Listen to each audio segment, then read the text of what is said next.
elektabilitas Ganjar berhasil rebound pelan-pelan, muncul nama Ganjar yang melejit di berbagai survei. Berarti memang Ganjar selama ini konsisten naik. Hanya saja beberapa waktu belakangan ini, elektabilitas Prabowo sempat melejit di luar perkiraan, sehingga bisa melewati Ganjar. Alasan paling masuk akal adalah karena sebagian pendukung Jokowi memilih Prabowo. Itu yang paling masuk akal. Tapi, cara Prabowo ini tidak akan bertahan lama. Saya yakin, kubu Ganjar akan menekan gas penuh untuk memenangkan Pilpres.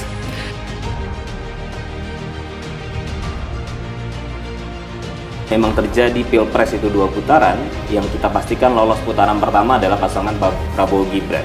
Lalu berikutnya kita masih lihat bahwa memang saat ini di survei kita Carta Politika memang ada keunggulan dari pasangan Ganjar Pranowo dan Mahfud MD. Keunggulan itu hanya 1,3% tadi saya jelaskan, bahwa memang ada kemungkinan Pak Ganjar masuk putaran kedua. Jadi kita masih bisa melihat lagi pergerakan suara atau peta dukungan, atau mungkin nanti ketika nanti ada debat, apakah akan mempengaruhi pemilih di 14 Februari ini untuk pasangan nomor 1.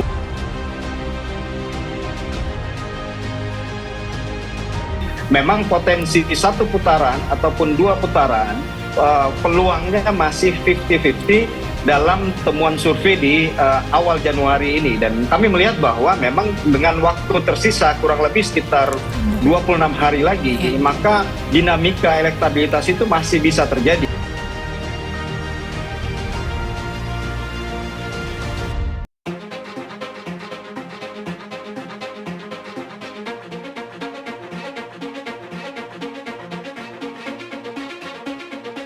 Elektabilitas pasangan Capres-Cawapres nomor urut 3, Ganjar Pranowo Mahfud MD rebound dan berpotensi lolos ke putaran 2 Pilpres 2024. Hal itu berdasarkan hasil survei terbaru Carta Politika yang dilakukan pada 4–11 Januari tahun 2024. Dalam hasil survei tersebut terlihat pergerakan elektabilitas Ganjar Mahfud yang merangkak naik dari Desember tahun 2023. Peningkatan elektabilitas yang dialami Ganjar Mahfud sebesar 1,5%.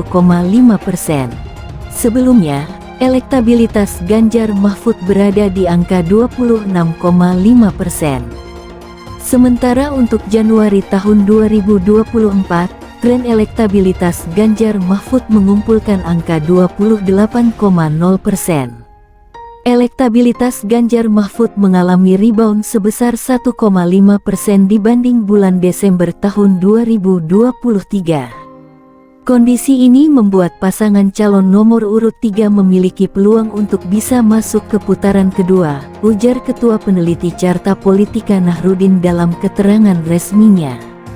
Sementara itu, untuk hasil survei Carta Politika terkait elektabilitas paslon lainnya juga mencatat adanya kenaikan dan penyusutan pada Januari tahun 2024. Dari temuan Carta Politika terlihat bahwa paslon Anies Muhaimin Amin meraup elektabilitas sebesar 26,7%. Pasangan nomor urut 1 itu merasakan peningkatan dalam selama periode Desember tahun 2023 Januari tahun 2024. Sedangkan pasangan Prabowo Gibran saat ini masih menduduki posisi puncak elektabilitas. Hanya, elektabilitas Prabowo Gibran mengalami penyusutan sebanyak 1,6%.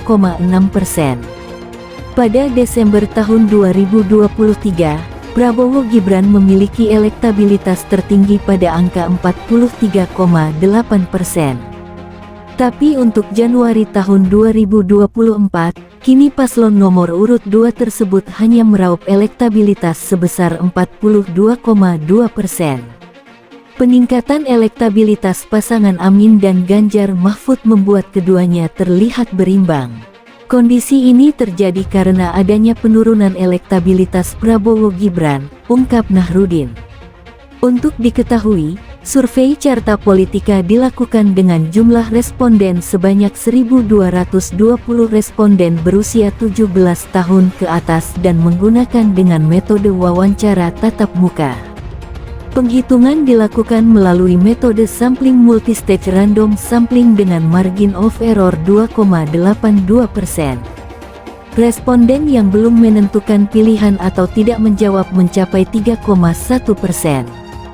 Nahrudin menyampaikan bahwa terdapat kenaikan sedikit dalam elektabilitas pasangan Ganjar Mahfud jika dibandingkan dengan survei Desember tahun 2023. Sedangkan elektabilitas Prabowo Gibran sedikit mengalami penurunan dari survei pada periode yang sama di mana pada Desember tahun 2023, elektabilitas pasangan nomor urut 2 ini mencapai 43,8%.